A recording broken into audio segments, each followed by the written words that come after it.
The rain was falling hard when Sam ran into the train station. He was late. He was always late. His shoes were wet and his shirt was sticking to his back. He looked up at the big board that showed all the train times. The last train to his small town was leaving in 2 minutes. Platform 9. He ran. Sam was 26 years old. He worked in the city at a small office where he sat at a computer all day and typed numbers into a program. It was not an exciting job. It was not even a good job. But it paid for his small apartment and his food and the train ticket that took him home to visit his mother every Friday night. That was enough for him. Sam was not a man who asked for much from life. He reached platform 9 just as the doors of the train were closing. He pushed his hand between the doors and they opened again. A woman inside the train looked at him with wide eyes.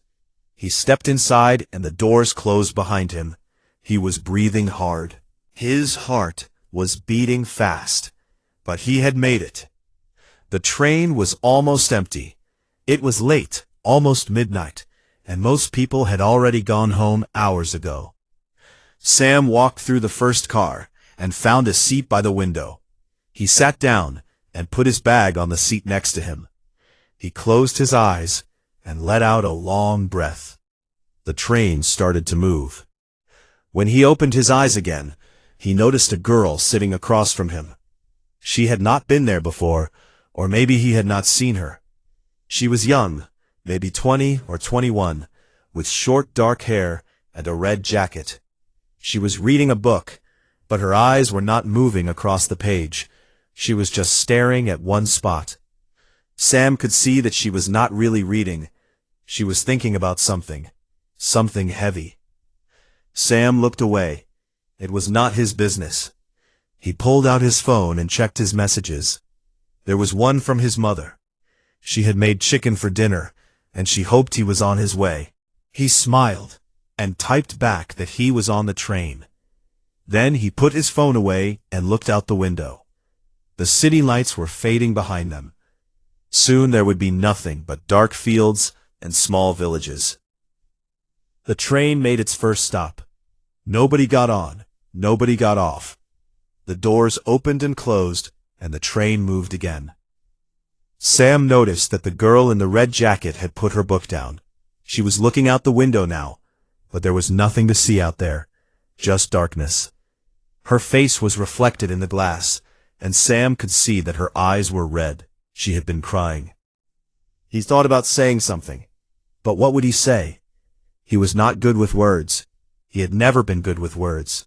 His father used to say that Sam had a good heart, but a locked mouth. His father had died 3 years ago, and Sam still thought about him every day. He missed him most on these Friday train rides, because his father used to pick him up from the station in his old blue car. Now Sam walked home from the station alone. The train rocked gently from side to side. The lights inside flickered once, then again. Sam looked up at the ceiling. The lights came back on. He looked at the girl again. She was looking at him now. Their eyes met for just a second. She looked away quickly. Sam felt something strange, not in a romantic way. It was more like a feeling that something was wrong. Something about this girl, about this train, about this night. He could not explain it.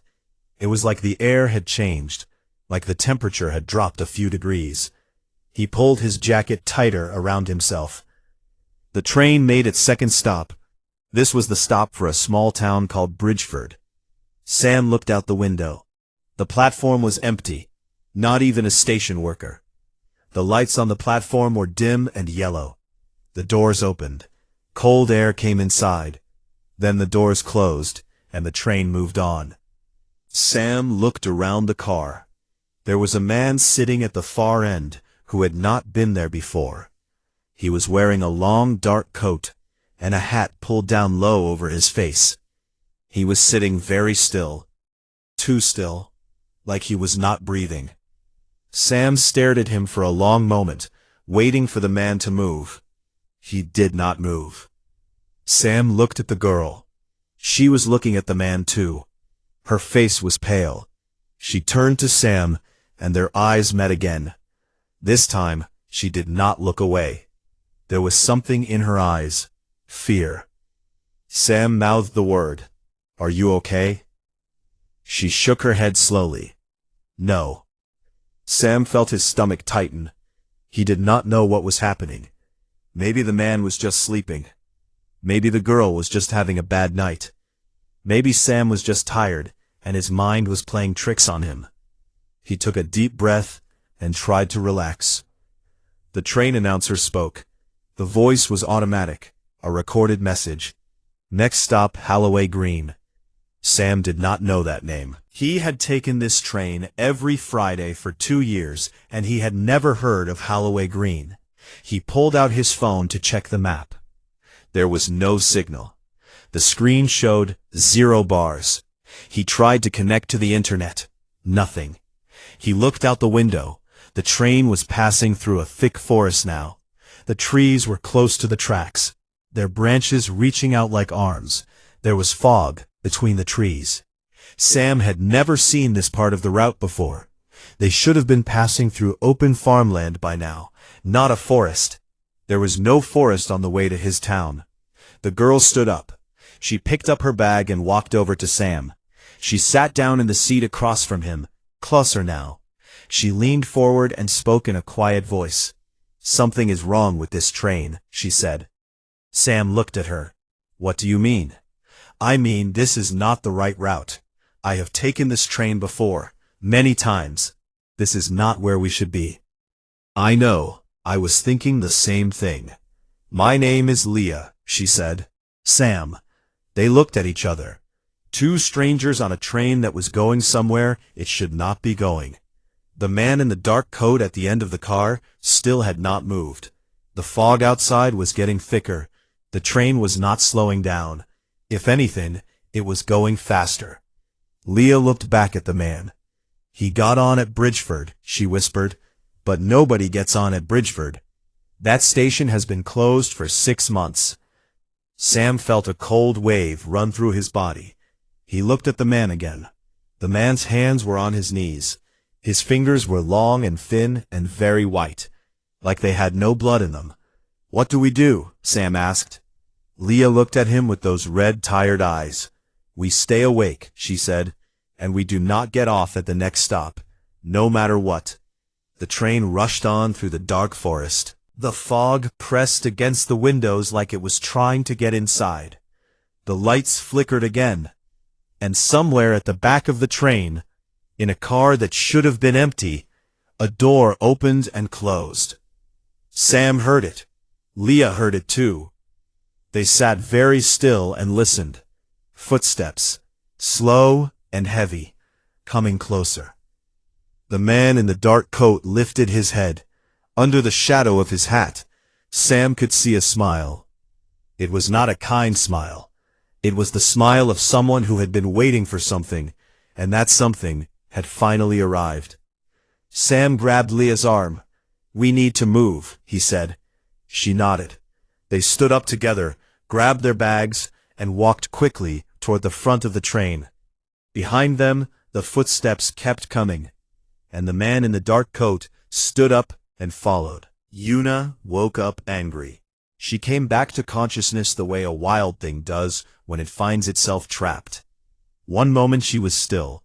The next she was upright, claws out, eyes wide and burning gold. The monitoring equipment attached to her arm tore free. A metal tray across the room fell with a crash.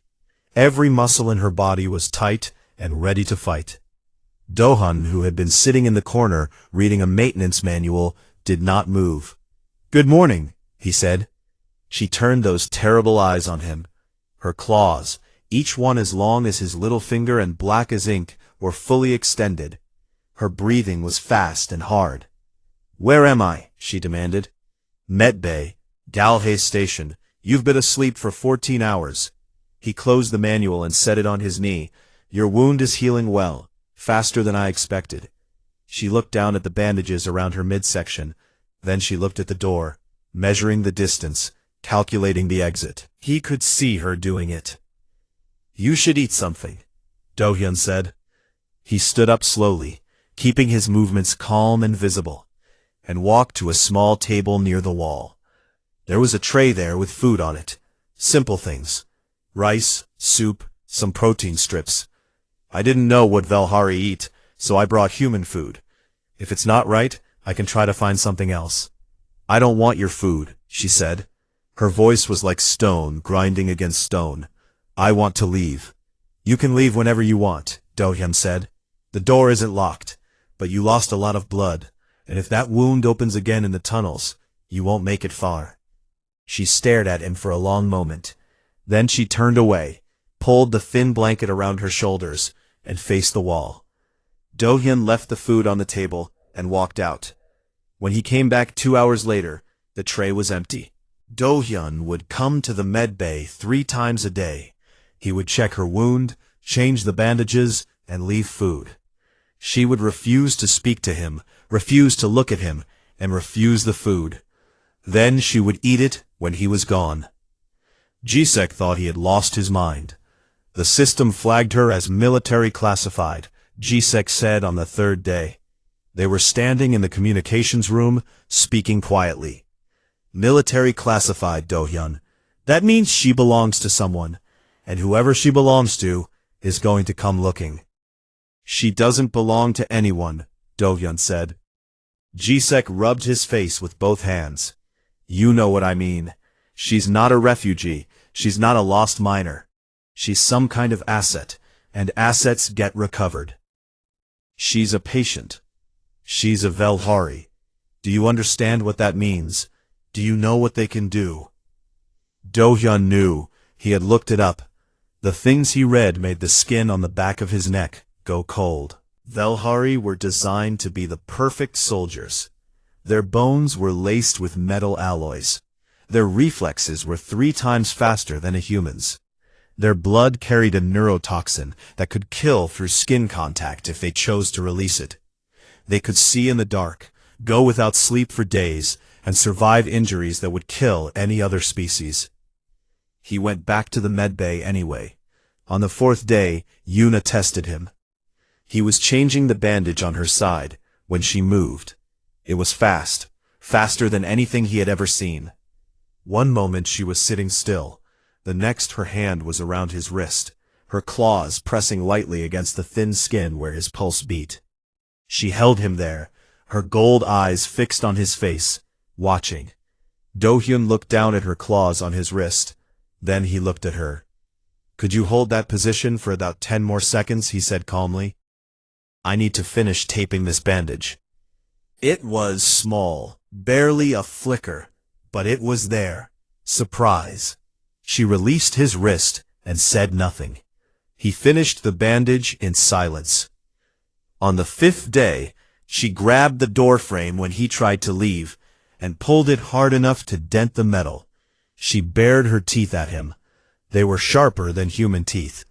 He looked at the dent in the doorframe, then looked at her. I'll put in a repair request, he said, and walked out. On the 6th day, she was standing in the middle of the room when he entered, at her full height.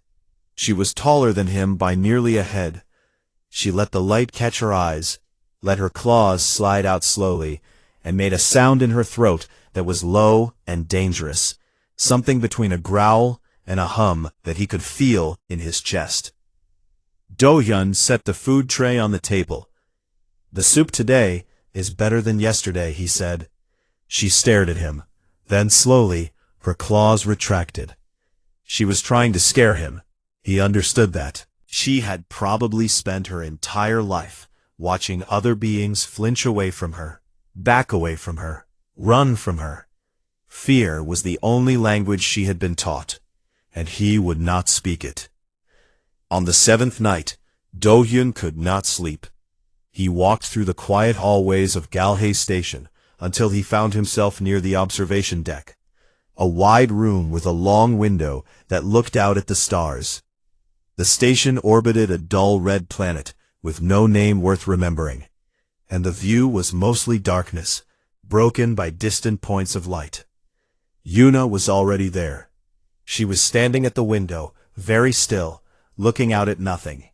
The starlight caught the silver traces in her skin, the faint metallic lines that showed where her subdermal armor sat beneath the surface.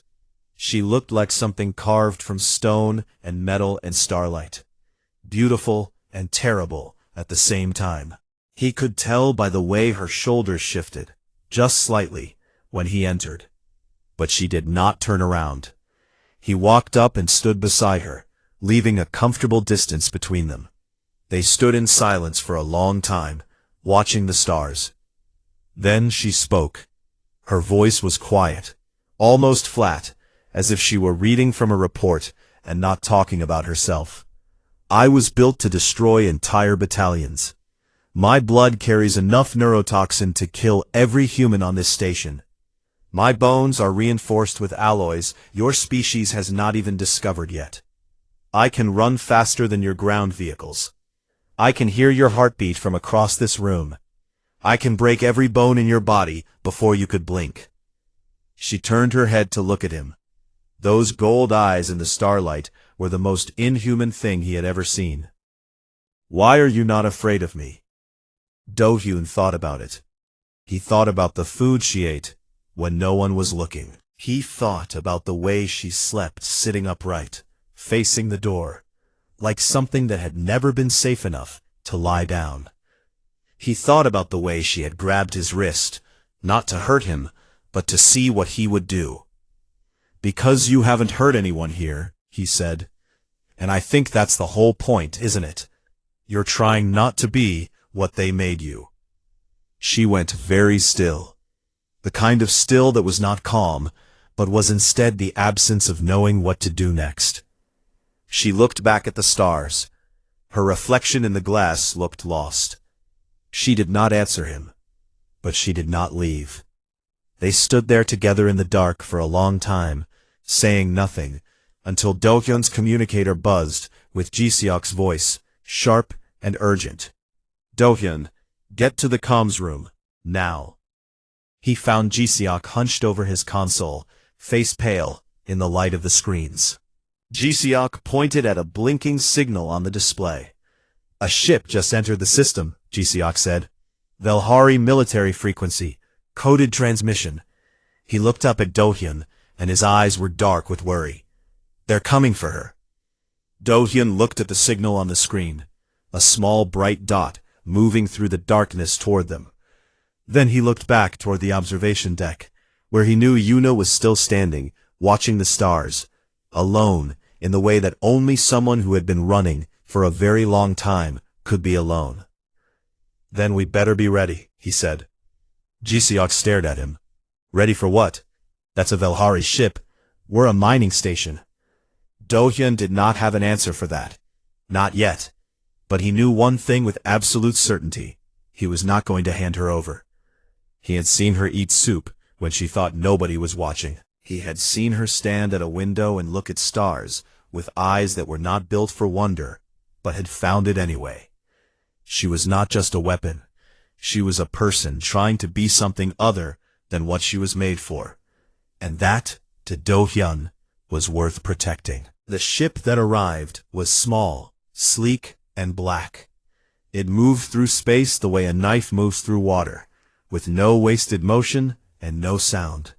It docked at Galhae Station's port without requesting permission, which told Do-hyun everything he needed to know about the kind of people on board. There were 4 of them, 3 soldiers in dark armor, who moved like shadows and never spoke, and Bora. Bora was not what Do-hyun expected. She was shorter than Yuna, with pale bronze skin and silver-white hair pulled back tightly against her skull. Her eyes were the same gold as Yuna's, but colder, like coins left out in the frost. She wore no armor. She wore a simple gray uniform with no markings. She did not need markings. Everything about the way she carried herself said that she was the most dangerous thing in any room she entered, and she knew it. She walked into the station administrator's office like she owned it. The administrator, a nervous human man named Gong Tae-sik, who had spent his career avoiding conflict of any kind, stood up so fast he knocked his chair over. I am Officer Bora of the Velhari Dominion Intelligence Bureau, she said. Her voice was smooth and precise, and her use of the human common language was perfect, without accent or hesitation. I am here to collect a fugitive asset of the Dominion. Female, Velhari, War Class designation. She is on this station. Tasik nodded quickly. Of course, officer. We'll cooperate fully. We had no idea she was— Good, Bora said, cutting him off. Bring her to the docking port within 1 hour. Do-hyun was standing in the back of the room. He had come as soon as Ji-seok told him the ship was docking. He listened to the entire exchange without moving, without blinking. When Bora turned to leave, he stepped forward. No, he said. The room went quiet. Tasik looked at him with wide, panicked eyes. Bora stopped walking and turned slowly, the way someone turns to look at an insect that has just landed on their sleeve. I'm sorry, she said. She's my patient, Do-hyun said. She was injured, and I treated her. She stays in my care until she's fit, and until she decides to leave on her own. Bora studied him. There was no anger in her face, not yet. There was something worse. Curiosity. The kind of curiosity a scientist has when looking at something small under glass. You are the medic, she said. It was not a question. I am. And you believe you have some authority here. I believe I have a patient. Tasik stepped between them, his hands raised. Do-hyun, please, this is a Velhari military matter. We have no right to— The Galactic Accord Charter, Article 4, Section 12, Do-hyun said.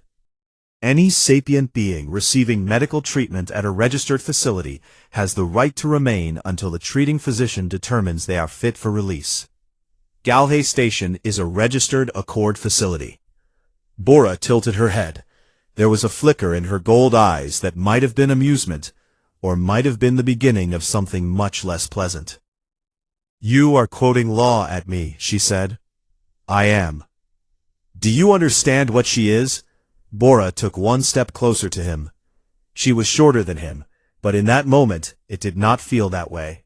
She is not a person in the way you understand the word. She is a Velhari War Class operative. She was designed, bred, and trained for a single purpose. She has killed more beings than you have treated. She is a weapon, and she is a defective one. She deserted her post. She is wanted for dereliction, and you are risking an interspecies incident for a broken tool. Da-hyun felt Ji-seok move to stand beside him. He had not asked Ji-seok to come. He had not asked Ji-seok to stay.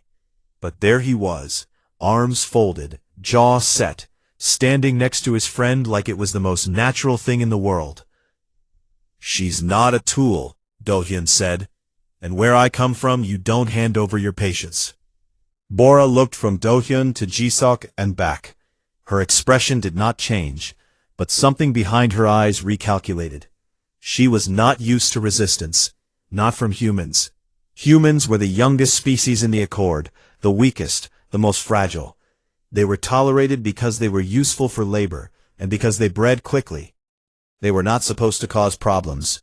This is irrational, Bora said. She seemed genuinely confused, as if she were looking at an equation that refused to balance. Probably, Do-hyun agreed. There was a sound behind him, a door opening, footsteps, slow and heavy. Yuna walked into the room. The change in the air was immediate. Bora's 3 soldiers shifted, their hands moving to their weapons. Tasik took 2 steps backward. Even Ji-seok's breath caught. Yuna was fully healed now. She stood at her complete height, a head taller than Do-hyun, her shoulders back and her spine straight. Her claws were extended, each one gleaming black under the station's lights. Every line of her body was broadcasting something ancient and lethal, a signal written into her genes over centuries of engineering. She was a war-class Velhari, and in that moment, everyone in the room could feel what that meant. She and Bora looked at each other. 2 Velhari, 2 sets of gold eyes, 2 predators meeting in a space too small for both of them. Yuna spoke first, and she spoke in the Velhari language. It was a rapid, clicking, guttural sound, that Do-hyun could not understand, but he could hear the emotion in it. Anger, defiance, something that sounded like grief. Her tone was flat and official. Whatever she said made Yuna's claws dig into her own palms until silver blood ran between her fingers. Then Yuna did something that no one expected. She stepped back, she turned, and she placed herself behind Do-hyun.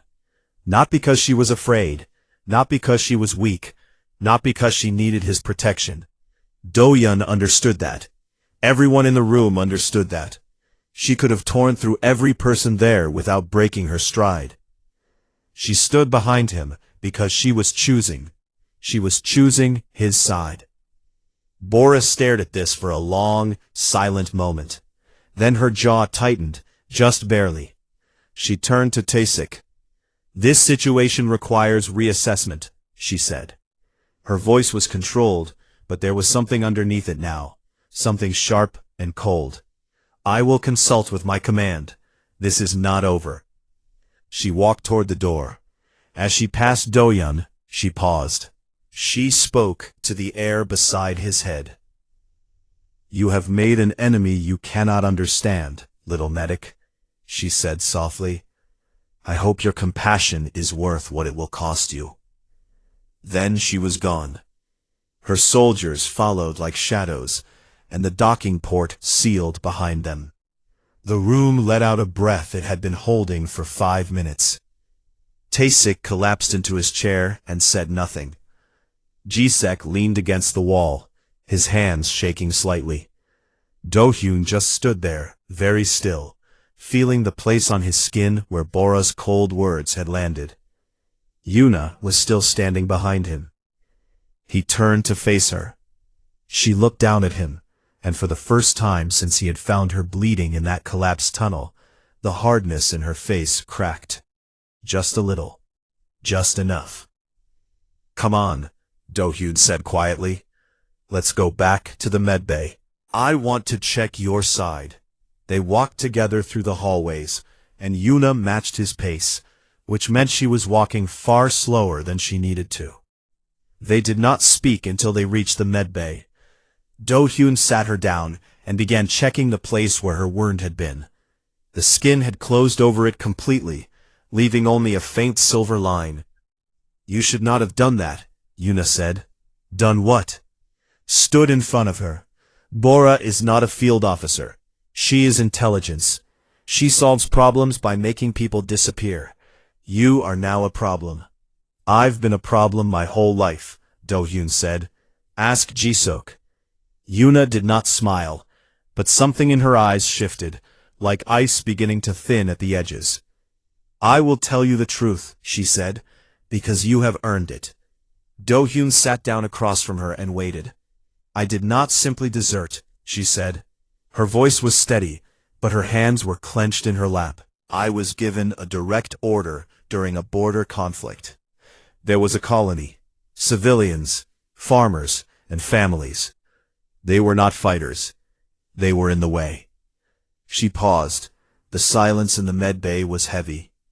"They told me it was necessary, that it was strategy, that it was the cost of the campaign." She looked at her hands, at the claws that had retracted, but could extend in an instant. "I looked at those people, Do-hyun, and I could not do it. So I ran, and I have been running ever since." Do-hyun looked at her for a long time. She was the most dangerous being he had ever met. She was also, in that moment, the most human. "You did the right thing," he said. She lifted her eyes to his. "The right thing has a very high price." "It always does," he said. "That's how you know it's the right thing." Bora's ship did not leave the system. It sat in orbit like a dark eye watching them, and every time Jisiak looked at his scanner, it was still there, patient and still. On the second day after the confrontation, Jisiak intercepted another transmission. This one was not from Bora's ship. It was from something much larger and much farther away, but getting closer. "A warship," Jisiak said. He was sitting in the comms room, his face lit by the blue glow of his screens. Velhari Destroyer Class. It will be here in 72 hours. Do-hyun leaned against the wall and said nothing for a moment. Can we hail anyone? The Accord? A patrol ship? I already tried. The nearest Accord patrol is 3 systems away. They said they would note our situation. Ji-seok laughed, but there was no humor in it. Note our situation, that's what they said. That was all the time they had. Station Administrator Tae-sik called Do-hyun to his office that afternoon. Tae-sik looked like he had not slept in 2 days. His hands were trembling, and his voice was thin. I am ordering you to release the alien to the Velhari, Tae-sik said. He tried to make it sound firm. It did not sound firm. This is a direct order, Do-hyun. If that warship arrives and we are still holding their operative, they will take her by force. People will die. Our people. She's not their operative anymore, Do-hyun said. She left. That is not our decision to make. Then whose decision is it? Tae-sik's face went red. I am stripping you of your post, effective immediately. You are no longer the station medic. You have no authority to hold any patient. Do-hyun looked at him. He felt something in his chest tighten, a knot of anger and sadness and stubbornness, all wound together. He had worked on this station for 2 years. He had treated hundreds of people. He had pulled miners out of collapsed tunnels and sewn wounds shut with shaking hands in the middle of the night. And now it was gone, because he would not give up one person. Understood, Do-hyun said. He took off his medic badge and set it on Tae-sik's desk. Then he walked out. Ji-seok was waiting in the hallway again. He always was. So what's the plan? Ji-seok asked. I need to contact the Human Frontier Coalition. Ji-seok blinked. The coalition? Our diplomatic office? The one that can barely manage trade agreements? They're all we've got. Do-hyun went to the comms room and sat down at Ji-seok's console. He composed a formal message to the Human Frontier Coalition's legal division. It took him 3 hours to write, because he had never written a legal document in his life, and had to look up every other word. But when he was finished, the message was clear.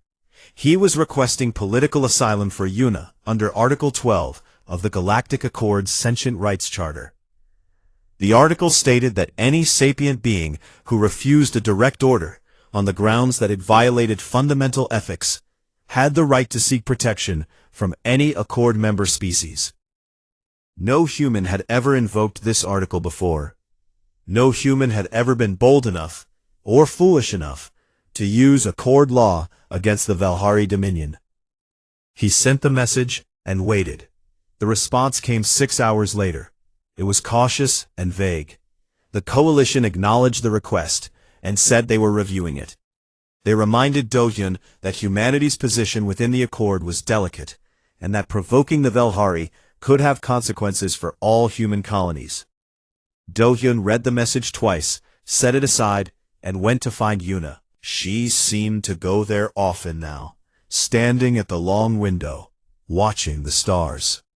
When he entered, she did not turn, but she spoke. The warship will be here in 2 days. I know. And your government will not help. They might. They're thinking about it. Yuna made a sound that was almost a laugh, but had no joy in it. Thinking about it, while a destroyer comes to collect me. She turned to face him. You have lost your position. Your administrator wants me gone. Your people are afraid. Why are you still doing this? Do-hyun sat down on the bench near the window. He was tired. His back still ached from carrying her out of that tunnel a week ago, and he had barely slept since Bora arrived. But when he looked up at Yuna, his voice was steady. You refused to kill innocents, he said, and your own people called you defective. They called you broken. From where I'm standing, you're the most whole person on this station. She stared at him. He could see her trying to process what he had said, trying to fit it into a framework that made sense to her. Among the Velhari, compassion was a flaw. Empathy was a defect that was bred out over generations. To feel mercy for an enemy was to be less than what you were designed to be. "I do not understand you," she said. "I do not understand any of this. Why do humans do this? You are small, you are fragile. Your bodies break so easily, and your lives are so short.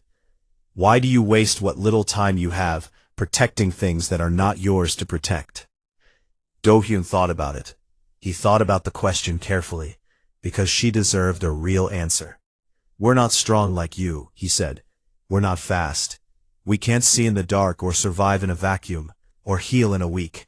A long time ago, on our home world, we were not even the biggest animals. There were things with bigger teeth and sharper claws. Things that could crush us without trying." He looked out at the stars. "The only reason we survived at all is because we took care of each other. When one of us was hurt, the others carried them. When one of us was alone, the others went looking. It's not a strategy. It's not logical. It's just what we are. It's the thing that got us to the stars." Yuna was silent for a long time. When she finally spoke, her voice was very quiet. "My people bred that out of us," she said. "They tried to, at least." "They didn't finish the job," Do-hyun said. "You're proof of that." She turned away from him then, back to the window, and he let her be. Meanwhile, Jisuk was doing what Jisuk did best, was talking to people. He had taken Yuna's story, stripped out the classified details, and broadcast it on open civilian channels. He told it simply. A Velhari soldier refused to kill civilians. She was hunted for it. A human medic took her in. Now a warship was coming to take her by force. The message went out across the frontier like a signal fire. And people answered. They came in ones and twos at first. A cargo hauler that changed course and dropped out of faster-than-light travel near Galhe Station. A mining crew from 2 systems over who said they were in the area and might as well stop by. A family transport ship whose captain said she had heard there was trouble and wanted to see for herself. By the end of the second day, there were 23 ships in orbit around Galhe Station, then 30, then 41. None of them were warships. They were freighters, and haulers, and old mining vessels, and family transports, and one battered science ship with a cracked hull. They were civilian ships, unarmed, unarmored, and completely ordinary. They did not fly in formation. They did not send threats. They simply parked themselves around the station and refused to leave. Jisuk came running to find Do-hyun, grinning for the first time in days. "You need to see this." Do-hyun stood at the observation window and looked out at the gathering fleet. It was the strangest, most beautiful thing he had ever seen. Dozens of mismatched ships, hanging in the darkness, their running lights blinking like scattered stars. They had come from across the frontier, from stations and colonies, and ships that had nothing to do with each other, for no other reason than because a story reached them, and they decided it mattered. Yuna stood beside him. She did not speak. She did not need to. He could see it in her face, the disbelief, the confusion, the beginning of something she did not have a word for. The warship arrived the next morning. It was enormous, a long, dark shape that blocked out the stars behind it. It moved into the system slowly, because a Velhari destroyer does not need to hurry. Bora's transmission came through on all channels. Her voice was calm and official. "This is Officer Bora of the Velhari Dominion. You are ordered to surrender the fugitive known as Designation Yuna within 6 hours. Failure to do so will result in forced extraction. Any vessels in the area should clear the zone immediately." The civilian ships did not move, not one of them. Do-hyun walked to the comms console. Jisuk looked at him, and there was fear in his eyes, real fear, the kind that comes when you know that what you are about to do might be the last thing you ever do. But he did not stop Do-hyun. He stepped aside and let him reach the console. Do-hyun pressed the transmit button. His voice went out on the same open channel, heard by every ship in the system, heard by Bora, heard by the warship, heard by anyone who was listening. This is Han Do-hyun of Galhe Station. We're not going anywhere. The channel crackled with silence. Then one by one, the civilian ships began to transmit. Short messages, simple ones. Some were just a single word. Staying. Here. We're with you. 41 ships, unarmed, unarmored, ordinary, and not one of them willing to leave. Do-hyun turned to Yuna. She was looking at him with those gold eyes, and for the first time since he had met her, there were tears in them. Silver tears running down bronze skin, catching the light of the stars. Why? She whispered. Why would they come? Do-hyun put his hand on her shoulder. It was the first time he had touched her when she was not injured. Because that's what humans do, he said. The standoff lasted 4 hours and 17 minutes. Do-hyun knew the exact time because Jisoo counted every minute out loud from the comms console, his leg bouncing and his fingers tapping against the edge of the desk, like a man trying to keep himself from falling apart. The Velhari destroyer sat in the darkness beyond the ring of civilian ships. It was long and angular, built from materials that absorbed light rather than reflected it. Against the backdrop of stars, it looked like a wound in space, a place where the universe simply stopped. Around it, the 41 human ships held their positions. They looked ridiculous by comparison. Cargo haulers with patched hulls, mining vessels trailing dust from their last job, family transports with children's drawings visible through the small cabin windows. They were not a fleet. They were not a blockade. They were just people who had shown up and refused to leave. Jisoo had made sure the entire system was watching. Every open channel, every relay station, every Accord monitoring frequency within range was carrying the live feed. The image was simple.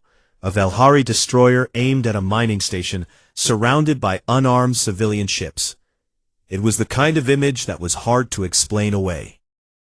Inside the station, Do-hyun sat in the observation room with Yuna. Neither of them had spoken in 20 minutes. The silence between them was not uncomfortable. It was the kind of silence that happens between two people who have already said the important things and are now waiting to see if the universe agrees with them. Yuna broke it first. I will go to them. Do-hyun looked at her. If I surrender, they will leave. These people, these ships, they will be safe. No one has to die for me. She stood up. Her voice was even, controlled, the voice of someone who had made difficult decisions before and had learned to keep her hands steady while doing it. This is the logical choice. No, Do-hyun said. You cannot stop me, Do-hyun. Physically, you know this. He did know. She could walk through every wall on this station if she wanted to. She could move faster than his eyes could follow. If she wanted to reach the docking port, nothing on Galhe Station could prevent it. He stood up anyway and walked to the door.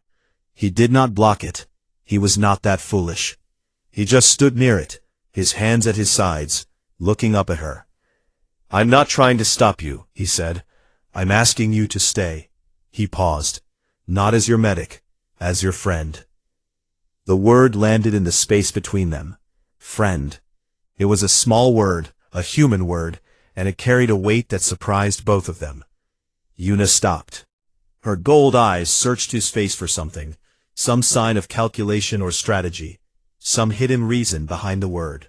Just a tired man, with dark circles under his eyes, and a bruised shoulder from carrying her through a collapsed tunnel, standing by a door and asking her to stay.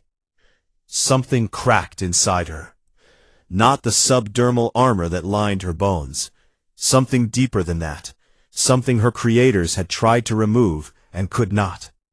Something that had been hiding inside her since the day she looked at a colony full of civilians and refused to pull the trigger. She sat back down. Jiseok's voice crackled over the intercom. Do-hyun, comms room, now, and bring her. They walked together through the station hallways, their footsteps echoing in the empty corridors. Most of the station's workers had sealed themselves in their quarters. Only the three of them were still moving. In the comms room, Jisok was standing at his console, with a look on his face that Do-hyun had never seen before. It was something between shock and wild, breathless hope. "The Human Frontier Coalition responded," Jisok said. His voice was shaking. "They filed a formal injunction with the Galactic Accord High Court. Article 12 of the Sentient Rights Charter. The right of any sapient being to refuse orders that violate fundamental ethics, and to seek protection from any willing Accord member." He looked at Do-hyun. "They did it. They actually did it." "What does that mean?" Yuna asked. "It means the Accord High Court has placed a temporary hold on your extraction," Jisok said. "It means the Velhari cannot take you by force without violating the injunction and triggering a full Accord legal and diplomatic crisis. It means that for the first time in the history of the Galactic Accord, a human government has formally challenged a major power using Accord law." Then, Jisok added, more quietly, "It also means your little stunt with the civilian ships is all over the Accord news feeds. Every species from here to the core systems has seen 41 unarmed human ships staring down a Velhari destroyer. The Coalition couldn't ignore it if they wanted to." Do-hyun let out a breath he did not know he had been holding. The Velhari warship commander was furious. They all heard it. The transmission that came through was not from Bora. It was from the destroyer itself, and the voice was sharp and cold, and full of the particular anger that comes from being outmaneuvered by something you considered beneath you. But the message, stripped of its fury, was simple. They could not act without creating a crisis that went far above anyone's authority. They were standing down. But before the warship pulled away, one final transmission came through on a private channel, directed at Yuna. Jisek routed it to the observation room, where Yuna stood alone by the window. Do-hyun and Jisek waited outside, giving her privacy, but the comm system carried the words through the thin walls. "You chose them?" Bora's voice was quiet, almost thoughtful, which was somehow more unsettling than anger. "These fragile, short-lived creatures, who will grow old and die before you have even begun to age." There was a pause. Then Yuna's voice, steady and clear. "They are fragile. They are short-lived, and they stood in front of a warship for someone they had no reason to protect." Another pause. "Tell me, Bora, would any Velhari have done the same?" The channel was silent for a long time. Then it closed. The signal from Bora's ship went dark. The destroyer turned slowly in the emptiness and began to move away. One by one, the military frequencies went silent. Outside the station, the 41 civilian ships began to flash their running lights in a pattern that had no official meaning, but which every human recognized. A greeting, a goodbye, a promise to come back if needed. Then, slowly, they began to drift away too, returning to their roots and their lives and their ordinary business, carrying with them a story they would tell for a very long time. The days that followed were strange and quiet. Galhay Station returned to its normal rhythms, or tried to. Miners went back to the tunnels. Cargo moved through the docking ports. The machinery hummed and clanked, as it always had. Administrator Tasik, who had been contacted by 3 separate Accord media outlets and 2 coalition officials in the space of a single morning, restored Do-hyun's position without ceremony. He simply sent a message to Do-hyun's communicator that read, "You are reinstated. Please do not cause any more interstellar incidents." Do-hyun read it, put the communicator away, and went back to work. Yuna stayed on Galhay Station. The Accord injunction protected her, at least for now, and the legal process would take months or years to resolve. She was not fully welcome. Some of the station's workers avoided her. Some stared. A few crossed to the other side of the hallway when they saw her coming. She was still Velhari, still a predator walking among prey, and trust was a thing that grew slowly. But she was free. For the first time in her life, no one was telling her where to go, or what to do, or who to kill. The weight of that freedom sat on her shoulders like something she did not yet know how to carry, but she was learning. She found small ways to fill her days. She walked the station's corridors. She stood at the observation window and watched the ships come and go. She learned the names of the workers who did not run from her. She learned that the Pelori miner with too many fingers was named Dokabi, and that he liked sweet tea and was afraid of loud noises. And every day, she went to the medbay. Do-hyun was there on a quiet afternoon, bandaging a sprained wrist on a young miner who had slipped on a wet floor. He was talking softly to the miner, telling him to keep the wrist elevated and to avoid heavy lifting for a week, when the medbay door opened and Yuna walked in. She did not announce herself. She did not ask permission. She sat down on the stool beside the supply cabinet, watched Do-hyun work for a moment, and then reached over and handed him a roll of bandage tape before he asked for it. He glanced at her. She looked back at him.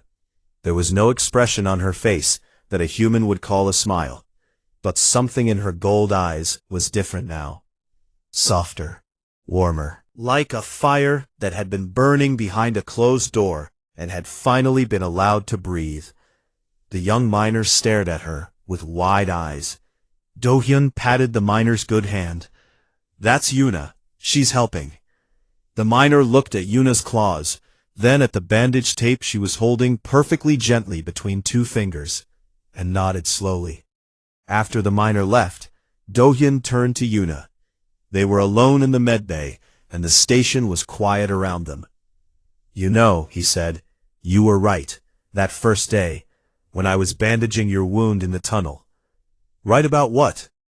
"You're not a normal person." She looked at him, and then slowly, something happened to her face. The muscles around her mouth moved in a way that was clearly unpracticed and slightly wrong, showing a few too many of her sharp teeth, pulling her features into an expression that on a Velhari face looked almost frightening. She was smiling. It was the most beautiful, terrible thing Do-hyun had ever seen. "Neither are you, Do-hyun," she said. "Neither are you." He laughed. She handed him another roll of tape. Outside the observation window, the stars burned on in the darkness, indifferent and endless. And between them, in the small warm light of a medbay on a station that nobody important had ever heard of, two people who were not normal sat together and did the simplest thing in the universe. They helped each other.